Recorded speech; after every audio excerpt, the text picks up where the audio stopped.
Bem-vindos ao Fôlego por Perto, a terceira temporada do Fôlego, um espaço de inspiração e inspiração para a liderança, com muitas experiências, aprendizados, reflexões de quem está no flow, vivendo o espírito da época. Eu sou a Tânia Savagé e aqui a gente vai misturar comportamento, causa, inovação, propósito, arte, cultura.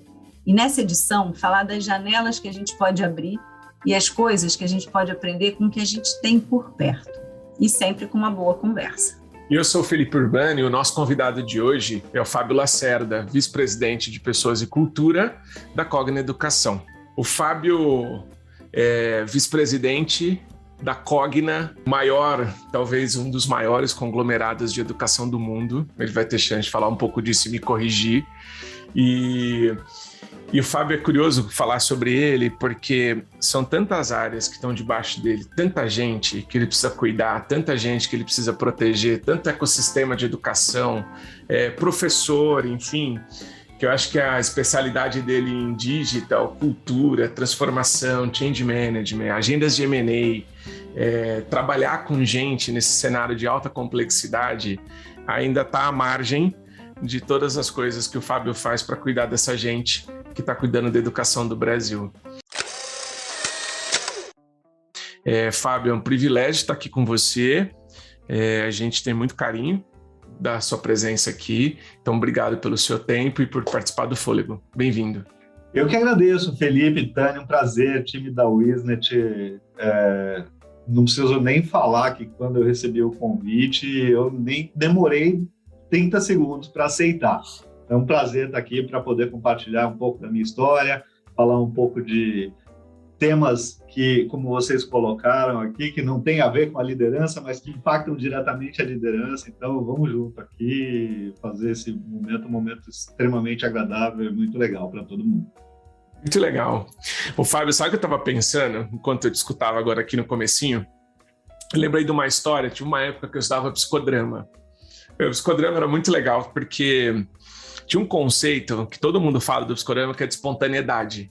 Então, a espontaneidade basicamente é ter uma situação nova na sua vida ou algo que você está vivendo, qual é a sua potência de dar novas respostas. Tem o José Fonseca, que é um professor da USP, ele dizia que o ápice da loucura é a repetição. E a outra ponta da saúde é esse lugar de espontaneidade e respostas. E aí todo mundo fala de espontaneidade no psicodrama, né? Mas tem um outro conceito que é de conserva cultural. A gente teve muita conversa sobre cultura, né? Nesses tempos, enfim. E aí me ocorreu uma pergunta para você de qual é o lugar da tradição. E aí, antes de falar da cultura em geral, qual é o lugar da tradição para você, né? Que tradição que vocês mantêm, o quanto é importante para você as coisas que você conserva e quais são elas? Olha, falar de tradição é um tema assim, super amplo e super restrito, né, Felipe? Porque você fala de costumes de uma sociedade, mas você também fala do indivíduo, né? E como é que ele se coloca naquele contexto, né? Então, eu vou trazer dos dois lados. Quando a gente fala do ambiente familiar, as nossas tradições, elas estão ligadas à música, à comida, a churrasco e a amigos em volta. Então, este é o meu lugar de tradição. Então, quando você olha o meu cenário de tradição em casa, etc., é esse lugar que eu costumo estar. E quando você olha a tradição de uma forma mais ampla, né, quando você expande essa tradição, sai da família, vai para os amigos, e vai para os relacionamentos e vai para a sociedade, é aquilo que eu faço e o propósito que eu tenho no meu dia a dia, no meu trabalho. Até já trazendo um tema de conexão que eu tive com a educação, foi justamente encontrar o meu propósito com o propósito daquilo que eu faço numa indústria que eu acredito e que eu admiro e que muda de fato, tem o poder de mexer o ponteiro do país. Então, este é o meu lugar de tradição, é fazer a transformação do país. Só isso, né? Mas é isso mesmo, né? É legal você trazer o perto e o impacto num país, né? Então, como você falou de família, né, numa reflexão entre tradição na família e na organização, eu queria trazer uma outra palavra que é personalização.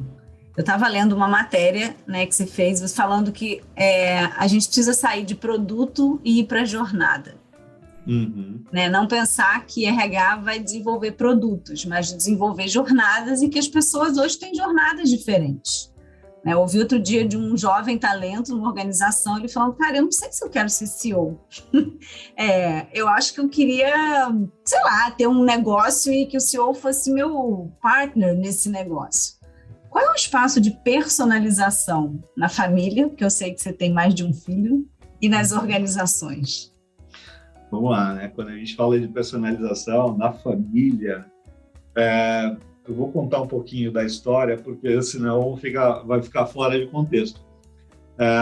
Eu sou casado há 19 anos, completo 19 anos agora, e o meu filho mais velho, o Felipe, ele tem 17 anos. Quando o Felipe tinha mais ou menos uns 8 anos de idade, a irmã da minha esposa faleceu, e ela tinha 3 filhos, mais ou menos das mesmas idades ali, um pouquinho mais velho, um pouquinho mais novo e tal. E quando ela faleceu, a gente falou, putz, a gente precisa ajudar esses meninos a crescerem, se desenvolverem, etc., porque eles já não tinham o pai ali presente, eles eram separados, era a mãe que cuidava. E aí, fôlego, né? Dei aquela respirada, eu falei, nossa, eu tinha um filho, agora eu vou ter 4 filhos, quando a gente decidiu formalmente adotar os meninos, né? O Gustavo, o João Pedro e o Guilherme. E na sequência, a minha esposa ficou grávida do Bruno. Então, são 5 moleques, né? 5 meninos,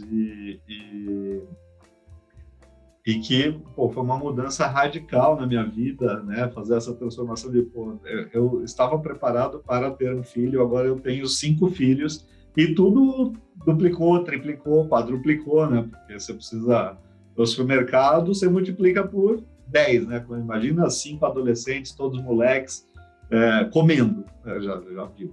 Aí carro, espaço, viagem, tudo era maluco, né? Então esse processo mexeu muito com o meu espaço ali, né? Também, porque no final do dia eu tinha o Felipe, que acabou recebendo os primos, que viraram amigos, que viraram irmãos. Então, foi muito interessante esse processo, mas foi um processo também muito difícil, né, de adaptação para todo mundo e de construção coletiva, né, de estarmos juntos construindo algo que fosse importante para todo mundo. Foi um desafio gigante, assim, Tânia, e que refletiu muito naquilo que eu sou também, no espaço mais amplo, né, no coletivo, no sentido de empatia, de se colocar no lugar do outro, de saber cada ação que eu tenho. Eu imaginava assim, né, você tem que fazer movimentos nas empresas, etc. Então você começa a olhar com um olhar diferente. Imagina o pai de família que tem 5 filhos e que, quais os impactos que eu causo também na vida das pessoas, com as decisões que eu tenho que tomar, na posição que eu tenho e como isso pode mudar também a vida de muita gente. Então, o aprendizado aqui foi me colocar nessa condição de empatia, de sempre me colocar no lugar do outro, para poder me facilitar e ajudar a tomar a decisão. Fábio, essa história sua é incrível. Ela é incrível, é mega inspiradora, cara. É engraçado porque eu vi você já contar partes dessa história para mim de jeitos diferentes, né? E escutar agora, conciliando toda essa jornada pessoal versus a construção que você faz, tinha uma expressão que a gente usava em casa, que era assim, ó, gente, essa pessoa vai pro céu ter uma nuvem só para ela, tá? A gente usava em casa, a minha mãe falava isso direto, e eu acho que você já tá nessa condição aí, viu, na vida. E aí eu tava discutindo, falando sobre educação. Vou fazer uma referência que eu sei que você curte. Eu resgatei aqui a música The Wall, do Pink Floyd, e tem uma expressão que eu acho maravilhosa, que é: a gente não precisa de nenhuma educação, que é a que faz o interlúdio pro refrão, né? A gente não precisa de nenhum controle de pensamento e de nenhum sarcasmo sombrio na sala de aula. Essa referência de militância ou de expressão contra o modelo de educação e de pensamento fala muito sobre o desejo que a gente tem de mudar o modelo de educação, né? E você está vendo sala de aula aí o tempo todo. Me gerou uma curiosidade, você tão perto da educação do Brasil, nessa perspectiva que você tem, como é que você imagina que deveria ser, ou por quais caminhos passam, o que seria uma educação legal para esses tantos netos que virão? Qual que é o modelo de educação assim, cara, que você olha para o futuro e fala: olha, eu queria que a turma aqui em casa experimentasse isso? Cara, que pergunta, hein? A gente discute muito educação, o futuro da educação e a não educação também, né? Porque no final do dia, quando você fala de espaços, que educação é muito mais amplo do que um espaço de aprendizagem, né? Uma sala de aula ou um processo de ensino-aprendizagem, onde eu tenho um professor e um aluno, não necessariamente a educação passa por isso, né? Ele também passa por isso. Então, quando eu faço e quando eu imagino a discussão de educação e onde eu imagino que isso deva acontecer, ela é mais ampla do que a sala de aula em si, né? Ela passa pelas condições de vida, de história e de coisas que estão extra sala de aula, né? Então, quando você fala de comportamentos, quando você fala de atitudes, quando você fala de militância, quando você fala de propósito. Então, eu acho que esta conexão do aprendizado, que eu vou chamar aqui de aprendizado 360, né, que ele é fora da sala de aula, mas de que, de alguma forma, você consegue consumir conteúdos e que te leva para o teu propósito. Então, é aí o caminho que eu acho que a educação deveria seguir, né? Você ter algo de visão e de propósito de vida, e que tudo que você consome nesse processo te leva para esse espaço, para esse lugar. Então, é o caminho que você leva para chegar naquilo que você acredita, no seu propósito. Então, a educação, para mim, tem esse papel, tá? E teve muito esse papel na minha vida.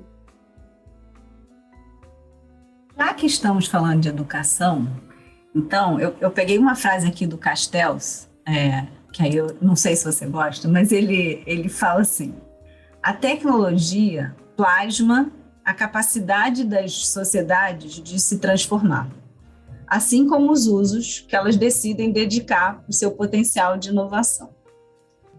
No momento que ele escreveu essa frase, ele observou que a presença da tecnologia na educação não estava plasmando transformação e nem incentivando a inovação.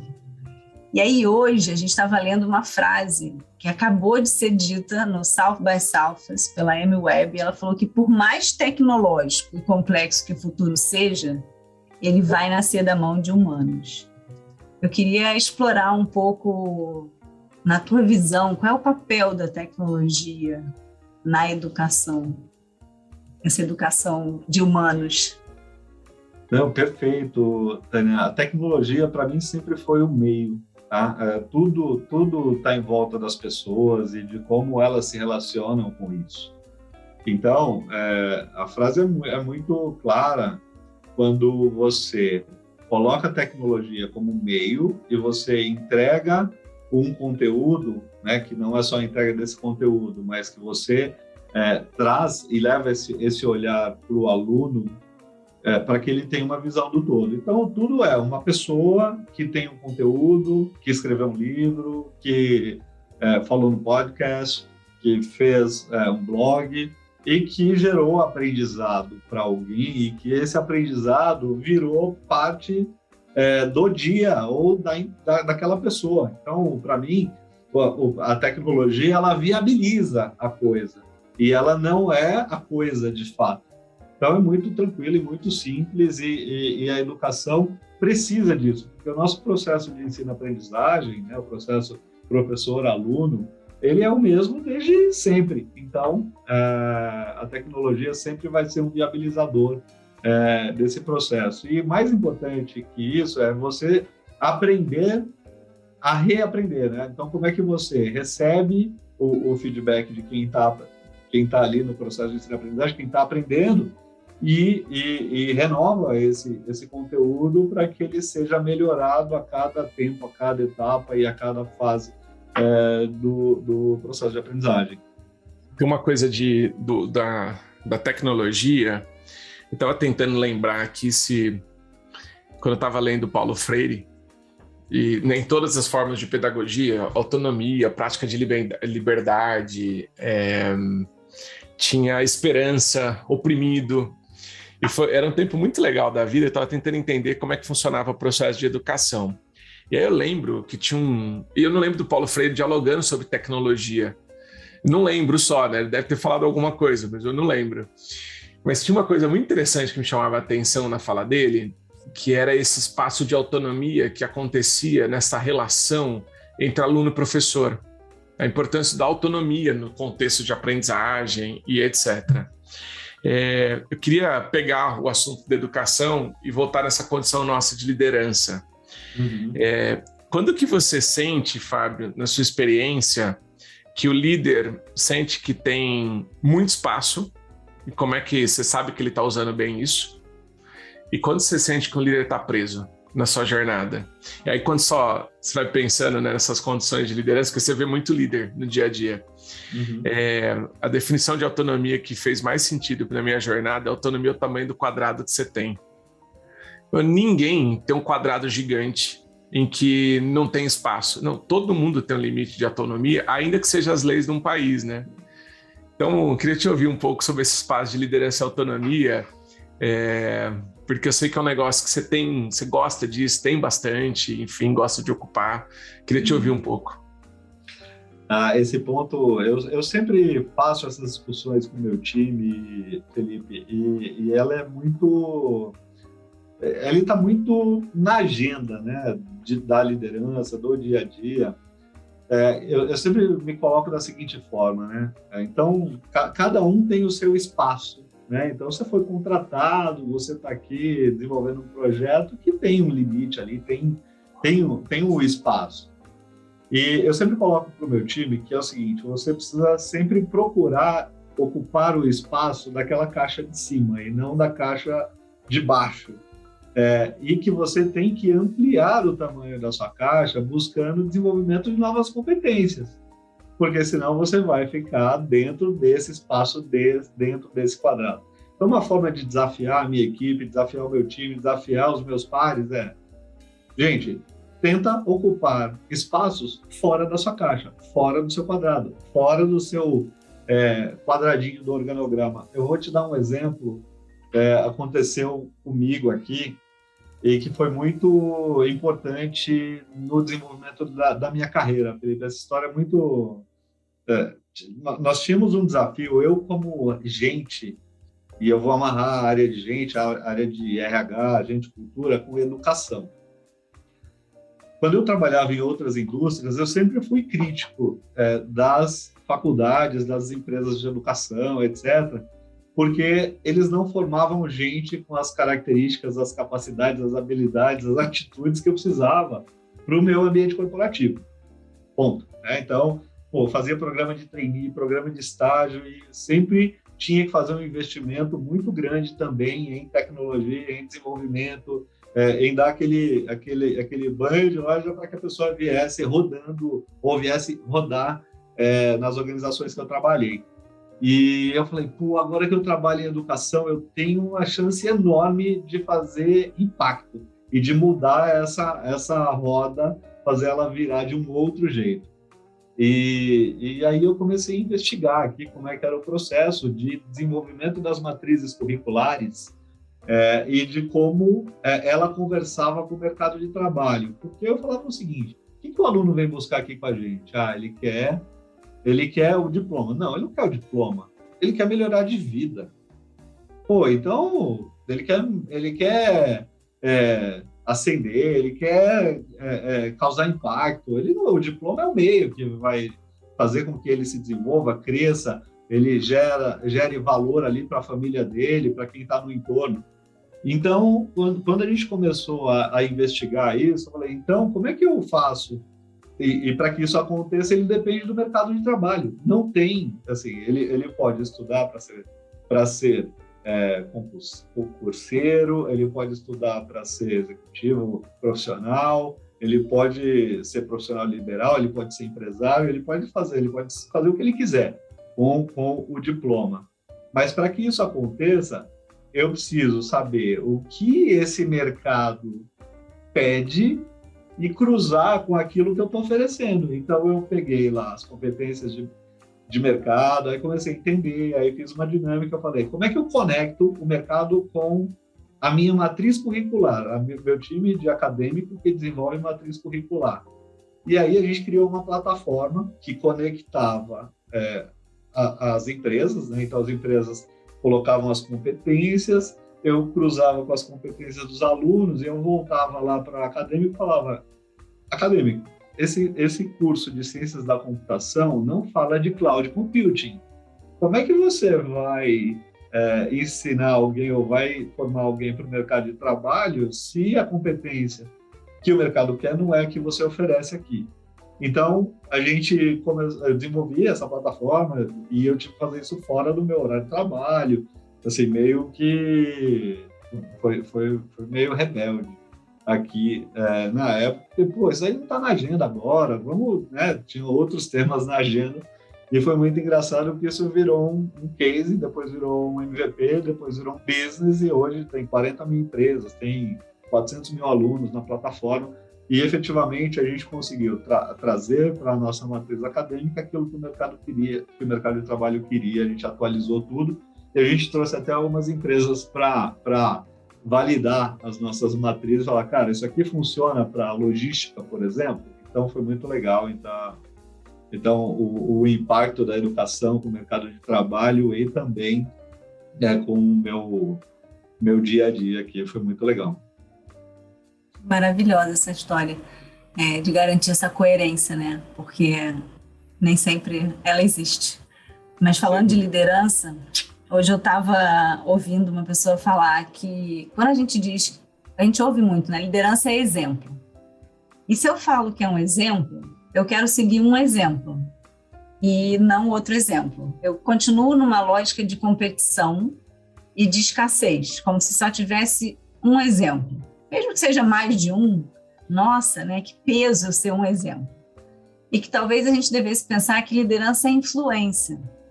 Não sou um exemplo, mas eu posso ser uma influência. E você falou aí, eu fui meio rebelde. Como é que é influenciar? O que é esse espaço de influência da liderança? Como que você lida com ele? Eu acho que a influência por influência, né, para influenciar, eu não acredito nela, assim, ou que você, eu vou influenciar. Assim, eu acredito na natureza humana e acredito num conjunto de características e de comportamentos e de atitudes que faz com que as pessoas olhem e mirem nessa liderança e se espelhem nela. Eu acho legal esse comportamento, essa forma, esse jeito, e cria essa conexão. Né? Eu não acredito, vou ali influenciar dessa forma ou daquela forma. Eu nunca acreditei que isso gerasse genuinamente esta conexão. Né? Eu sempre preguei e falo para o meu time, seja você mesmo, faça aquilo que você acredita de coração, traga o coração, traga aquilo que você é de fato, porque vai ser genuíno. As pessoas vão olhar para você e falar, legal, eu acredito no que essa pessoa está falando e não parece fake. Então, essa é a verdadeira influência no meu entendimento. Momento abre a janela. Fábio, sabe o que eu fiquei pensando aqui? Você falou de rebeldia, eu associei a rock de novo. Claro. É impossível não pensar em rock. E aí, você sabe o que me ocorreu? Eu vejo muita gente que gosta de rock nostálgico ao rock. Então, eu sempre quando eu vejo algum apaixonado por rock, tem um cheiro de nostalgia na fala. Das grandes bandas, os grandes shows e etc. Aí sabe que eu fiquei pensando, nesse momento de Abre a Janela, sobre a liderança, do que te dá nostalgia de liderança, de ver a liderança fazendo? Eu vou dar um passo atrás e vou te falar que eu que te apresentei o Maneskin. Não sei se você lembra. Fato, uma guitarra maravilhosa. Isso. Exato, incrível. Que eu sou músico e sou roqueiro e gosto de rock, só que eu estou sempre aberto a ouvir coisas novas, né? Então, só fazendo um paralelo aqui na janela, né? Aliás, a banda é incrível, o guitarrista é incrível. E aí eu fiquei pensando nisso, né? Nesse espaço da nostalgia que tem também no rock, da abertura que se dá para coisas novas, mas nem sempre tem uma referência às bandas passadas. Tanto é fato, quando tem show no Brasil desses grandes clássicos, Rock in Rio e etc., são as bandas mais celebradas, né? Pô, quero ir lá ver, Metallica, enfim. Eu fiquei me perguntando, pô, que comportamento de liderança você tem nostalgia? Sabe, de olhar e dizer assim, cara, eu sinto falta de líderes que fazem isso. Felipe, se eu te falar que eu não sinto falta de líderes que fazem isso, eu olho sempre para frente. Acho que tudo tem o seu momento, tudo teve a sua época, tudo teve o seu espaço e que a gente precisa estar aberto. O líder precisa ser a primeira pessoa a estar aberto ao novo. Se eu ficar olhando para trás, olhando lá, pô, que saudade daquilo, eu nunca vou evoluir, nunca vou olhar para frente, nunca vou fazer coisas novas. Essa é uma discussão que eu tenho eterna aqui com o meu time, até de por que a gente não faz o modelo X, Ninebox? Cara, a gente tem que olhar para frente, a gente tem que olhar a experiência, a gente tem que olhar o produto, olhar os desejos, a personalização, o que o nosso cliente quer. Se a gente for fazer coisas que não atendam essas necessidades ou que de alguma forma não saiba quais são as dores dessas pessoas, eu não vou evoluir, não vou olhar para frente. Então, para mim, assim, a nostalgia é você guardar na memória e no coração aqueles momentos que foram legais e sempre estar olhando para frente e aprendendo mais, cada vez mais. Parece que você antecipou minha pergunta, né? Porque eu vou sair do rock para culinária, tá? Tem um provérbio falando que a verdadeira visão não é a gente ver as coisas como elas são hoje, mas ver como elas virão a ser, né? E tem uma revista de culinária que chamou alguns chefes para perguntar o que as pessoas iam estar comendo daqui a 35 anos. E o Dan Barber, ele fez uma super pesquisa vendo a evolução aí da comida americana, né? Então, ele falou que o primeiro prato que ele fez era um bife de 200 gramas e o boi alimentado com milho e um pouquinho de vegetal. O segundo prato ainda tinha um bife, mas era um boi criado no pasto e as cenouras eram orgânicas. Mas o mais legal foi o terceiro prato que ele fez, que era um bife de cenoura, e o molho tinha lascas de carne, né? Então, ele acredita que no futuro a gente vai ter que comer de tudo. Se você tivesse que fazer, né, o primeiro prato, o segundo prato e o terceiro da educação, o que seria o terceiro prato da educação? Vai ter o que nesse prato? Nossa, vamos lá, hein? Nossa, Fábio, muito boa sorte para responder essa daí da Tânia, viu? Esse é um livro aberto, no meu entendimento. Ele ainda não está escrito, está vindo. Quem vai escrever esse terceiro prato, Tânia, no meu entendimento? Tem muita edtech, tem muita gente inovadora, tem muita coisa acontecendo no mundo e que a gente está olhando, está acompanhando, mas ninguém ainda conseguiu escrever qual vai ser a receita vencedora desse prato, que vai ganhar a estrelinha do Michelin. Muito bom. Ô, Fábio, falando nisso, estava lembrando aqui que uma vez a gente estava falando sobre educação e você voltou muito entusiasmado sobre uma aula, um jovem que você conheceu que falava sobre filosofia, que tem um canal no YouTube, e você me mandou o vídeo dele e falando assim, Felipe, você precisa ver esse jovem falar. E aí que me ocorreu foi... primeiro você contar quem é esse jovem, né? Você viu, que foi incrível. E o quanto isso fala sobre essas novas formas de educação que você está vendo que está sendo escrita. Bom ponto. A gente gosta de conhecer as histórias dos nossos alunos aqui, tá, Felipe? Então, a gente, de alguma forma, busca essas histórias inspiradoras, histórias de sucesso, histórias que são diferentes, para que a gente né, para que a gente consiga cada vez mais trazer a realidade do nosso público, do nosso aluno, para os executivos. Você acaba tendo uma distância enorme, principalmente quando você fala de educação para a classe CD, quando você fala em estar presente em todos os estados brasileiros, em mais de 1.900 cidades, em Oriximiná, mas também aqui em São Paulo, de alguma forma, você tem um impacto enorme e você tem uma diversidade de gente, de cultura e de alunos, estudantes no Brasil que são legais de você conhecer a história, né?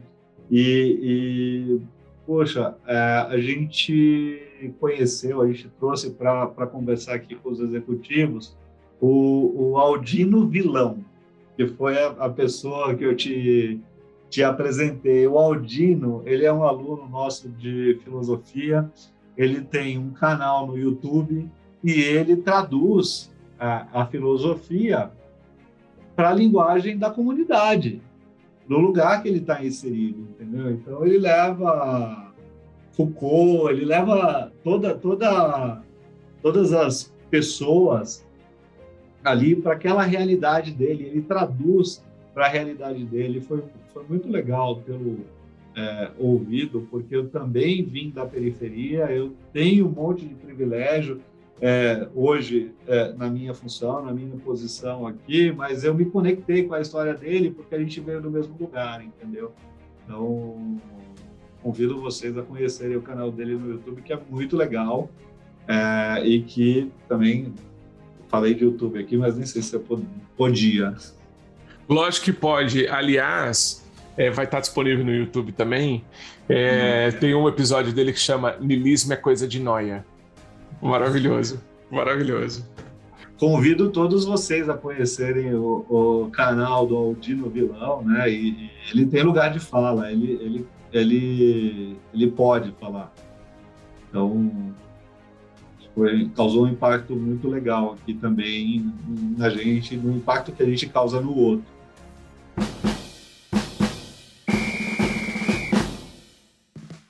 Já dando indicações e antecipando o meu momento preferido aqui, que é o meu momento Marília Gabriela, que é aquela coisa ping-pong. Mas como a gente está falando tanto de educação, eu vou citar o Paulo Freire e falar uma rara certeza. Você tem? Eu não tenho nenhuma certeza. Eu sei que amanhã vai ser outra coisa que eu acho que eu teria certeza que iria ser assim, mas não vai ser assim. Então, não tenho certeza de nada. Uma música. Back to Black, Amy Winehouse. Uma banda. Diversas. Rush. Um carro. Dúvidas? Fusca. Encomenda da pergunta. De que cor? Amarelo, de preferência. Um livro. Tem um livro que eu acho muito legal do meu amigo Joseph Tepperman, chamado Anticarreira, que vale a pena conhecer e vale a pena ler, que é muito legal. Uma série. Breaking Bad, Succession, House of Cards, várias. Maravilhoso. Com você, Felipe. Fábio, a gente está chegando no final dessa conversa deliciosa. Você sabe que eu fiquei com uma mensagem sobre você muito bacana. Eu vi um desapego profundo quando eu estava discutindo em vários momentos, quando a gente falou sobre tradições, nostalgia, em que a gente falou sobre uma coisa, o tempo todo o seu caminho vai para uma lógica de ampliação, vai para uma lógica de não se prender ao que tem hoje, e abrindo possibilidades. Queria muito te agradecer pelo tempo, por dedicar. A gente nunca sabe onde chega o fôlego. Muito curioso, assim, os feedbacks que a gente recebe de gente que a gente fala, mas gente, você escutou mesmo? E eu tenho certeza que, eu sempre penso nisso, mais do que os líderes fazem, eles mobilizam muito por quem eles são. Então foi muito mobilizador de escutar. Obrigado, viu? Felipe, de novo, é uma honra estar aqui. Sabe que eu admiro você pra caramba, admiro Tânia aqui, toda a história que vocês estão construindo, né? Ainda essa história e que eu penso sempre no impacto, né? Então, nas mensagens e que impacto que você vai causar no outro, em quem está ouvindo e a forma que isso pode gerar de alguma forma aprendizado, Felipe. Então foi muito legal, agradeço de novo aqui, um prazer estar com vocês, um bate-papo leve, gostoso e que passou que eu nem percebi. Assim. Foi excelente, maravilhoso. Ô Fábio, então, para achar você, como é que a gente acha? No LinkedIn ou onde mais? Ou não tem onde mais? A gente acha no LinkedIn mesmo? No LinkedIn, no Instagram, onde vocês quiserem. O Instagram, Fábio Lacerda Oficial. LinkedIn é Fábio S. Lacerda ou Fábio Lacerda. Então você pode me encontrar nesses 2 espaços virtuais.